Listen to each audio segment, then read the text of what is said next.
pela oportunidade que o Senhor tem nos dado. E toda pregação é uma responsabilidade grande, pois nós estamos falando com vidas, com almas, né? E todo cuidado é pouco. Então, por isso, nós pedimos a orientação do Espírito Santo, para que não sejamos nós a falar de nós mesmos, mas sim o Espírito Santo falar através de nossas vidas, né?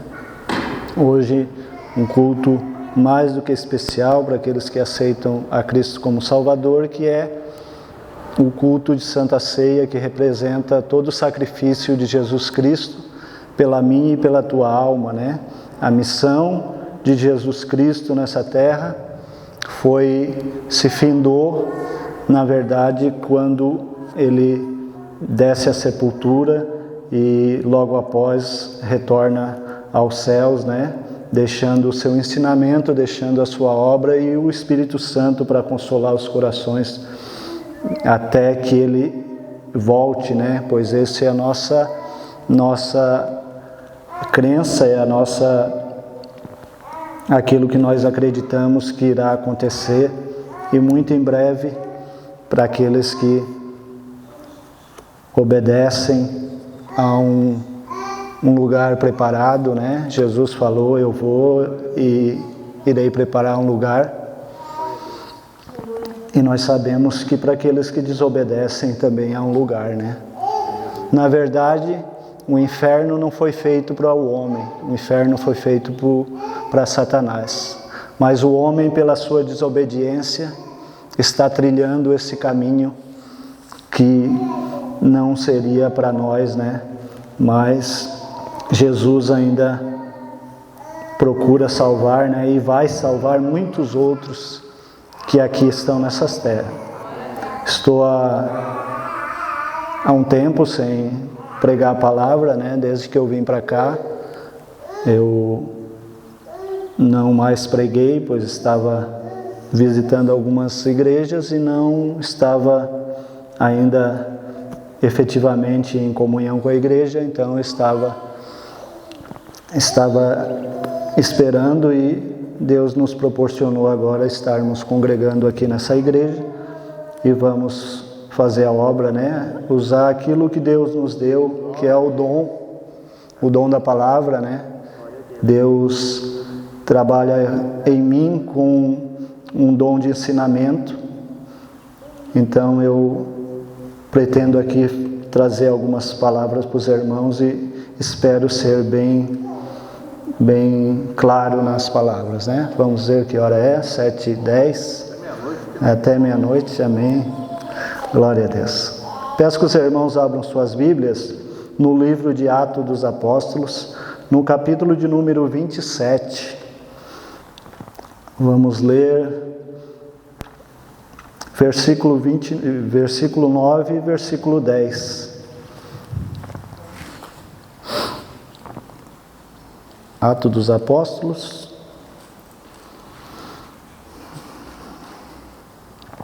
glória a Deus, ou Atos do Espírito Santo. Versículo 9 diz assim: tínhamos perdido muito tempo, e agora a navegação se tornara perigosa, pois já havia passado o jejum. Por isso, Paulo os advertiu: Senhores, vejo que a nossa viagem será desastrosa e acarretará grande prejuízo para o navio, para a carga e também para nossas vidas. Todos nós aqui sabemos qual foi a história de Paulo, né? De perseguidor da igreja a perseguido. E Paulo, diante das suas prisões, das perseguições a qual foi imposto depois que aceitou Jesus, havia algumas promessas de Deus para a vida de Paulo. E uma das promessas de Deus que estava na vida do Paulo é que Paulo iria pregar em Roma. Então Deus falou com Paulo num tempo atrás, no capítulo de número 23 de Atos dos Apóstolos, dizendo que ele não se preocupasse, porque ele iria chegar até Roma, diante de César ele ainda iria pregar a palavra do Senhor. E Paulo, preso nessa época, é transferido de Jerusalém para Roma, mandado para a Itália, aqui nesse país onde nós estamos. E Paulo, diz o escritor, fala Lucas, que além de escrever o seu livro, o Evangelho de Lucas, escreve também o livro dos Atos dos Apóstolos. Ele se coloca em primeira pessoa, ou seja, ele está dizendo que ele estava junto, que ele presenciou tudo aquilo que ele escreveu. E Paulo é colocado naquele navio junto com os demais prisioneiros para ser levado para Roma. E eles estavam nessa jornada, pegaram um navio, e neste navio eles foram até uma determinada ilha, e as tempestades começaram a se levantar, e o mar começou a ficar revolto, e eis que muitos daqueles homens começaram a ficar apavorados, porque aquilo que estava acontecendo era perigoso naquela época, pois eles não tinham orientação de nada, o céu se fechou, eles não podiam se orientar pelas estrelas, eles não podiam ver o sol, pois foi dias tenebrosos naqueles dias. E o vento começou a soprar, a tempestade começou a tomar a embarcação. E Paulo aconselhou ao centurião, ao mestre do navio, que eles não navegassem naquelas condições. Mas diz a Bíblia, diz essa passagem, que o centurião, ele levou mais em consideração aquilo que o mestre do navio falou, do que propriamente o conselho de Paulo. Então, eles foram a si mesmo. E eles estavam passando por momentos de dificuldade.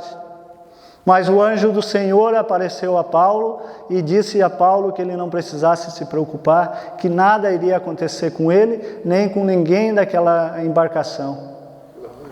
Paulo já estava, como diz, Paulo já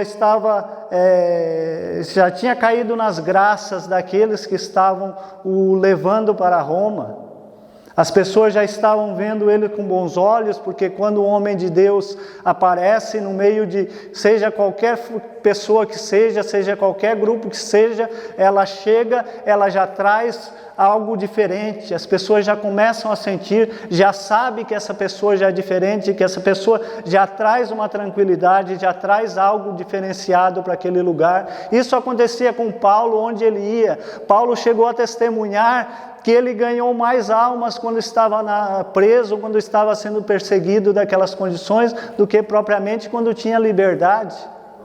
E nós, quando somos perseguidos, como estamos envoltos a pessoas que não acreditam ou não levam a sério esse nosso Deus, a nossa crença, nós achamos que estamos num momento, quem sabe, de fragilidade, mas é nesses momentos que nós estamos mais fortes, porque é nesse momento que o Espírito Santo de Deus age em nossas vidas. Porque é muito fácil nós falarmos para quem quer escutar, para quem não tem nenhuma objeção. Mas é muito difícil pregar para aquele que acha que nada acontece sem o próprio esforço. Aquele que não vive de milagre, ele não sente necessidade. Como disse o pastor, só culpa a Deus quando as coisas dão errado. Mas não bota, não dá a Deus a devida homenagem quando as coisas dão certo. Paulo estava naquela embarcação e as pessoas já agoniadas, as pessoas já atribuladas com aquela tempestade.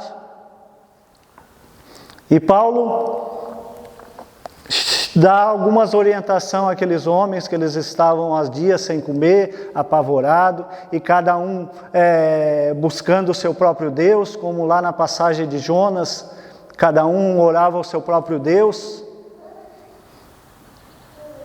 E Paulo diz a eles para eles se alimentarem, para eles ficarem fortes, porque a situação era ruim, a situação não era boa, mas que tudo iria dar certo. Só que Paulo não disse para eles, fica tranquilo, não faz nada, que nada vai acontecer. Não, Paulo disse, se alimenta, sejais forte, porque Deus não vai deixar que nada aconteça com cada um de nós, nem um fio de cabelo da vossa cabeça será atingido. Mas Deus sempre pede de nós alguma coisa. Deus sempre pede de nós algum esforço.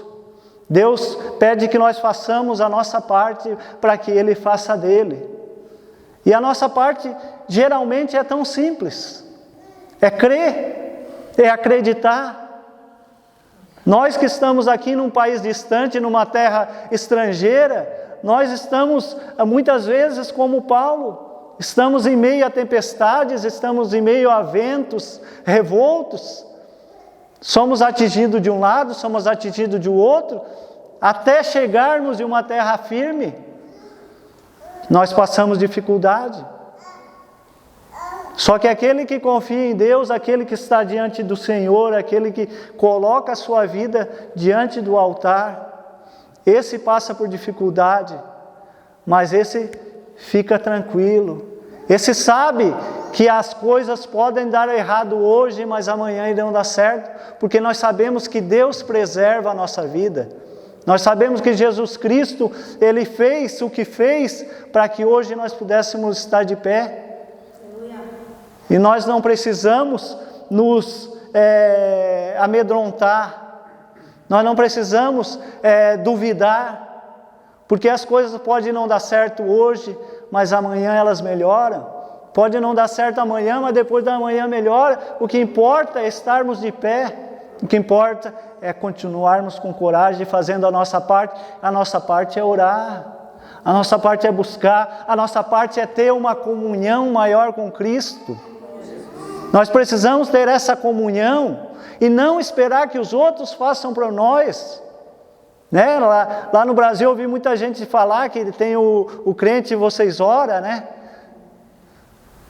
Chega para o irmão, chega para a irmã, vai na igreja, vou, então ora por mim, faz por mim. Existe uma historinha engraçada que eu ouvi uma vez, que um moço conheceu uma moça numa festa, e ela morava longe dele, e ele começou a escrever cartas para ela. Todo dia ele escrevia uma carta e entregava para um rapaz levar. Entregava uma carta e levava para o rapaz ia levar. Isso foi durante um mês, aquele rapaz levando as cartas de amor daquele outro. Aconteceu no final que o rapaz que levava a carta casou com a mulher que o outro era apaixonado. E por quê? Porque ele não estava tendo uma comunhão com aquela pessoa, ele não estava diante daquela pessoa. Tudo aquilo que ele falava naquelas cartas, a pessoa tem que estar diante da outra, para que ela possa sentir, e nós da mesma forma com Cristo. Não adianta nós darmos recado através de terceiros, não adianta nós esperarmos que outro busque um milagre, que o milagre está diante de nós, e é nós que devemos pegar, nós que devemos tomar. Aqueles homens naquela embarcação estavam temendo. Com certeza eles, depois de não ver mais esperança, eles até depositaram sua confiança em Paulo.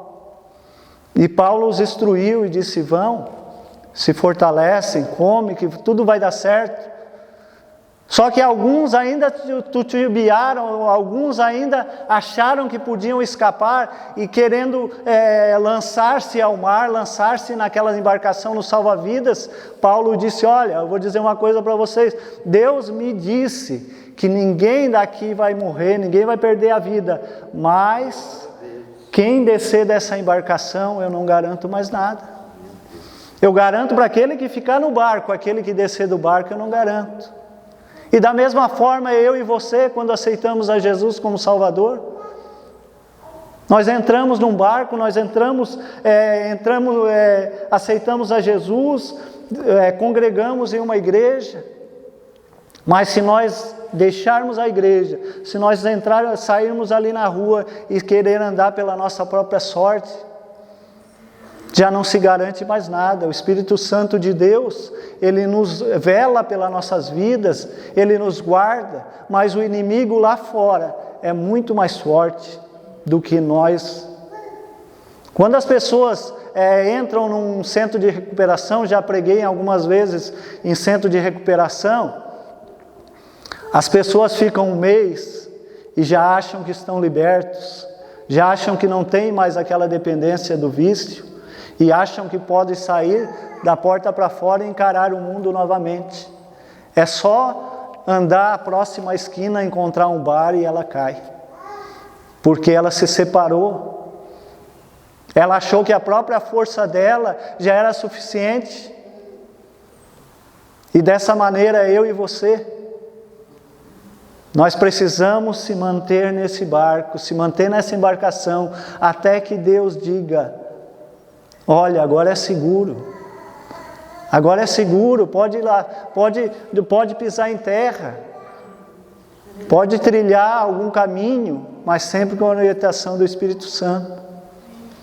E no final aquelas pessoas acabaram pulando, diz a palavra, diz a mensagem, essa história, no final do capítulo, que alguns pularam, se agarraram em taubas, outros se agarraram em destroços do navio, e de alguma forma eles conseguiram chegar à praia.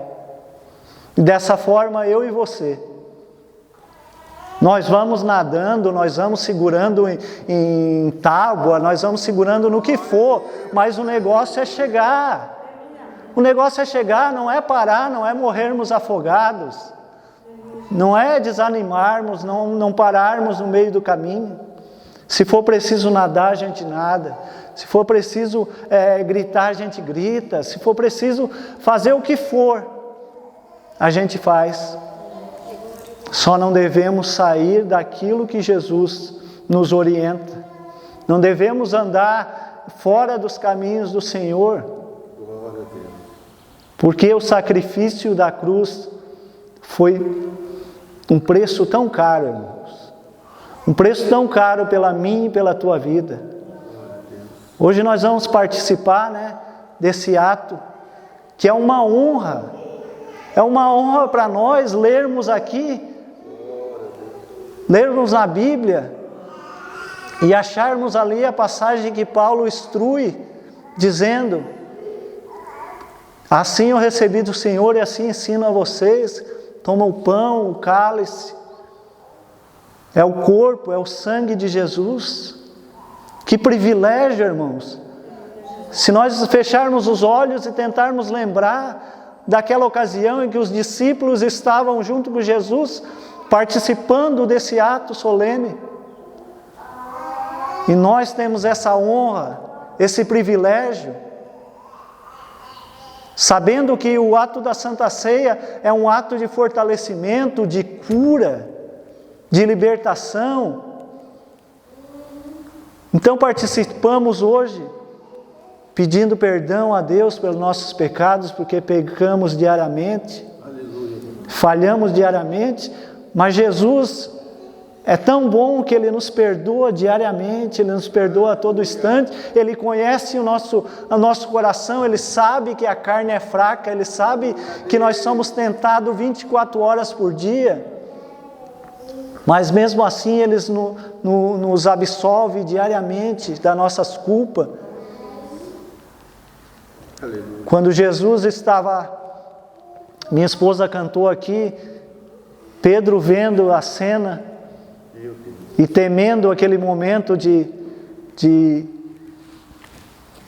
reconhecer que era um dos discípulos, assim como todos os outros, que fugiram, somente João ficou por último diante da cruz, mas os demais todos se esconderam, e nós, se estivéssemos naquela época, talvez se esconderíamos também. Mas Pedro vendo aquela cena, Jesus sendo chicoteado, Jesus sendo humilhado, cuspido, sendo debochado por aqueles homens, tendo em sua cabeça fincado uma coroa de espinhos, ainda batido com uma cana, com uma vara sobre aquela coroa, e o sangue descendo pela sua face. Depois, pela estrada, pelo caminho, levando uma cruz em suas costas. E o povo xingando, o povo humilhando. Tudo isso por quê, irmãos? Para que eu e você pudéssemos estar aqui hoje. Para que eu e você pudéssemos ter o privilégio. Jesus sofreu tanto, irmão. Jesus levou tanta imundícia sobre ele, todos os pecados da humanidade sobre ele, que até o próprio Pai, por um instante, o deixou. Quando ele olha para o céu e diz: por que tu me abandonaste? Porque Deus não pode ser compassivo com o pecado, e naquele momento todo o pecado estava sobre os ombros de Jesus. Jesus morreu para que eu e você pudéssemos ter vida, ter paz e pudéssemos nos salvar. Com certeza, irmãos, há muitas almas aí fora, gemendo e necessitando por salvação. Só que o inimigo das nossas almas nos faz cegar a muitos, assim como cegou aquelas pessoas que humilhavam Jesus naquela época. Quantos daqueles depois aceitaram Jesus como Salvador? Quantos daqueles ainda se arrependeram e reconheceram Jesus como Messias? Nós todos fomos resgatados, nós todos fomos tirados de uma tempestade terrível. Todos nós recebemos uma promessa de Deus, e a nossa promessa se mantém de pé enquanto ainda estamos vivos nessa terra. E o Senhor nosso Deus, Ele continua a zelar por nossas vidas, continua a preservar pelos nossos caminhos. E se nós estamos aqui nesse país, e se nós viemos de lá, do Brasil, e viajamos esse tempo todo para chegar aqui, há um propósito. Em tudo há um propósito, irmão. Eu estava ali orando, eu estava perguntando para Deus, mesmo que eu tenha feito, dado algum passo que não fosse pela permissão de Deus, que eu acredito que não, porque o Senhor teria me impedido se eu tivesse saído dos caminhos, mas se eu estou aqui, é que Deus me conduziu até aqui, tem um propósito nisso. Mas mesmo que nós tenhamos de dar um passo por nossa própria conta e risco, Deus nos ama tanto, que nós podemos quebrar a cara, mas Ele vai estar com as mãos estendidas para nós. Ele vai ainda nos buscar e nos resgata e diz: filho, eu deixei para que tu pudesse aprender com o teu erro, para que tu pudesse te fortalecer, para que tu pudesse aprender. Então, Deus está conosco na tempestade, assim como estava com Paulo em todos os dias.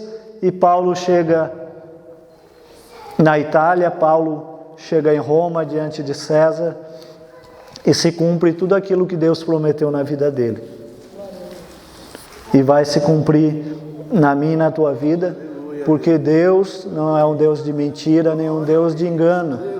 Deus é um Deus verdadeiro, um Deus fiel, e um Deus que vela pela minha e pela tua vida. Então, se as coisas estão ruins, se a tempestade está soprando, se o vento está forte, creiamos em Deus que Ele há de nos resgatar e nos manter a salvo, enquanto nós estivermos diante dEle e fazendo aquilo que Ele deseja que fizemos. Amém? Vamos estar de pé, irmãos?